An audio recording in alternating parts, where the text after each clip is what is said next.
Oh my fucking God. This Sean guy is one vicious retard. I hope he covers me one day. I hope Blair White covers me one day. Now let's tear this vicious retard to pieces. The most revealing part of this entire train wreck isn't your philosophy. It isn't your critique of antinatalism. It isn't your supposed analysis. It's the moment you decide that someone caring for an ailing parent is worthy of ridicule. That single choice exposes you far more effectively than anything you say about anyone else. Beneath the smugness, the faux confidence, and the endless attempts to sound clever is a remarkably small person whose instinct, upon learning that someone has sacrificed their own career, income, freedom, and personal life to care for a sick family member, is not admiration, sympathy, or even indifference, but laughter. That's an extraordinary moral failure. Most decent people understand that caregiving is among the hardest things a person can do. It is emotionally exhausting, financially destructive, physically demanding, socially isolating, and often thankless. It means watching someone you love slowly decline while putting your own life on hold indefinitely. Your response to that reality is to sneer that it isn't a real job. It's difficult to imagine a statement that better advertises the complete absence of empathy. You've somehow managed to reduce one of the most compassionate acts a human being can perform into material for playground insults because apparently your desperate need to score internet points overrides even the most basic human decency. What's even more pathetic is how transparent the motivation behind it is. You don't mock the caregiver because it strengthens your argument. It obviously doesn't. Whether someone works in an office, collects garbage, builds houses, flips burgers, cares for a dying parent, or lives under a bridge has precisely zero bearing on whether their ethical arguments are logically coherent. You mock them because you don't trust yourself to defeat their ideas directly. Every insult is a confession of intellectual insecurity. Every joke about unemployment, Dragon Ball figures, living with parents, or caregiving is another admission that you'd rather manipulate your audience into despising a person than persuade them that the person's arguments are wrong. You don't dismantle ideas because dismantling ideas requires understanding them first. It's much easier to point at someone's life circumstances and let an audience conditioned by social status do the rest. You've replaced philosophy with gossip because gossip is easier than thinking. Your comments about caregiving are especially revolting because they reveal an incredibly childish understanding of what work actually is. Apparently, you've reduced all human value to whether a corporation deposits money into your bank account every 2 weeks. If someone spends 12 hours a day lifting an elderly parent out of bed, managing medication schedules, preparing meals, helping them bathe, cleaning accidents, driving them to specialists, sitting through hospital visits, handling paperwork, sacrificing sleep, destroying their own career prospects, and carrying an emotional burden most people can't even imagine, none of that qualifies as work because there isn't a payroll department involved. It's genuinely astonishing that your worldview is this primitive. Professional caregivers perform these exact same tasks and receive salaries because society recognizes that they're difficult, exhausting, and necessary. Somehow, when those same responsibilities are performed out of love instead of financial necessity, you've convinced yourself they become laziness. That isn't an argument. It's the moral reasoning of someone whose ethical framework begins and ends with a pay stub. The contrast between you and the person you're mocking couldn't be more humiliating for you if you tried. One person spends their time making sure another human being can eat, receive medication, attend medical appointments, preserve some dignity, and experience a little comfort during what is likely the worst period of their life. The other spends 16 minutes on YouTube obsessively cataloging someone's hobbies, employment status, body, living arrangements, and family circumstances while hoping strangers applaud every insult. One person's days revolve around compassion, sacrifice, patience, and responsibility. Yours revolve around manufacturing contempt for engagement metrics, and somehow you've convinced yourself you're the respectable one. It's almost comical how spectacularly your own priorities betray you. The really fascinating part is that you accidentally expose your own values far more effectively than your targets. Every insult communicates what you think matters, not kindness, not integrity, not sacrifice, not responsibility, not compassion. Your hierarchy is painfully obvious. Employment status matters. Social prestige matters. Looking successful matters. Owning the right hobbies matters. Living independently matters. Appearances matter. Public image matters. Meanwhile, actually spending years caring for another human being counts for nothing because it doesn't fit your shallow status obsession. You aren't evaluating character. You're evaluating resumes. You don't care whether someone is decent. You care whether they're socially impressive enough for you to avoid mocking them. That's an incredibly bleak way to navigate the world. And frankly, it explains a lot about the rest of your video. Your entire presentation is built on this same lazy formula. Every time an actual philosophical question appears, you immediately retreat into another ad hominem because it's the only terrain where you seem comfortable. Rather than addressing premises, conclusions, logical consistency, or empirical evidence, you start inventorying personality traits like some bitter high school bully who never emotionally graduated. Fat, unemployed, weird, Dragon Ball, lives with parents, caregiver, over and over again. By the halfway point, it stops feeling like criticism and starts feeling like compulsive behavior. It's almost as though you're terrified that if you allow your audience to think about the actual arguments for more than 30 consecutive seconds, they might notice how little substance you're providing. So every serious discussion gets interrupted by another cheap insult, another smug facial expression, another attempt to provoke disgust instead of thought. It's not rhetoric, it's misdirection. The irony is that you repeatedly present yourself as the rational adult while behaving like the most emotional person in the room. Your entire video drips with resentment, contempt, and insecurity. You don't calmly analyze opposing views. You sneer at them. You don't carefully distinguish between strong and weak arguments. You flatten everything into caricature because nuance would require effort. You don't attempt to understand motivations. You invent them. You psychoanalyze strangers you've never met with breathtaking confidence, assigning hidden motives, secret resentments, psychological deficiencies, and personal failures whenever reality becomes inconvenient. It's armchair psychology practiced by someone whose primary qualification appears to be owning a webcam. Ultimately, the caregiver section is the moment where your mask slips completely. For a brief second, the performance disappears, and what's underneath becomes impossible to ignore. You're not exposing intellectual weakness. You're displaying moral emptiness. You looked at someone who accepted enormous personal sacrifice to care for a sick parent and decided the appropriate response was ridicule.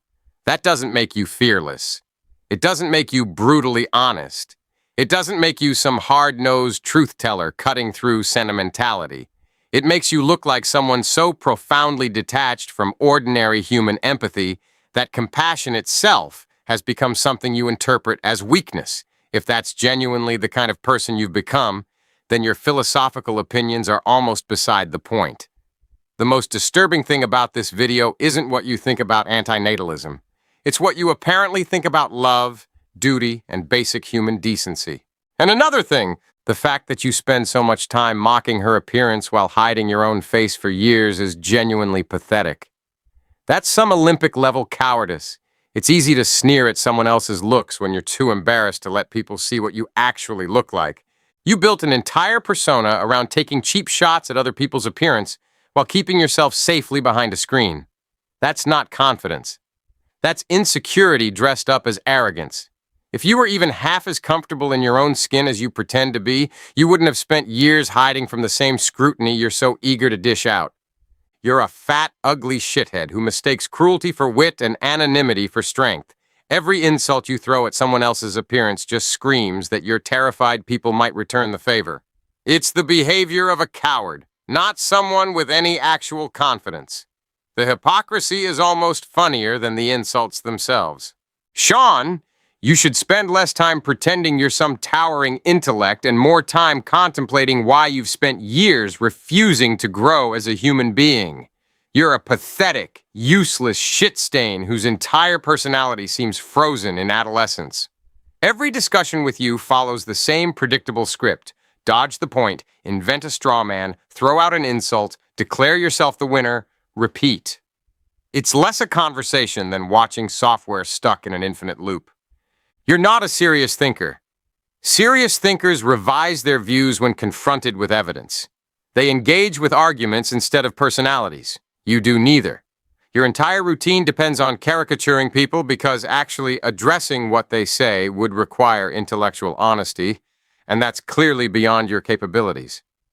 The saddest part is that you seem genuinely convinced you're insightful. You're not. You're just loud, smug, and astonishingly resistant to learning anything that might threaten your ego. You mistake stubbornness for conviction and arrogance for intelligence.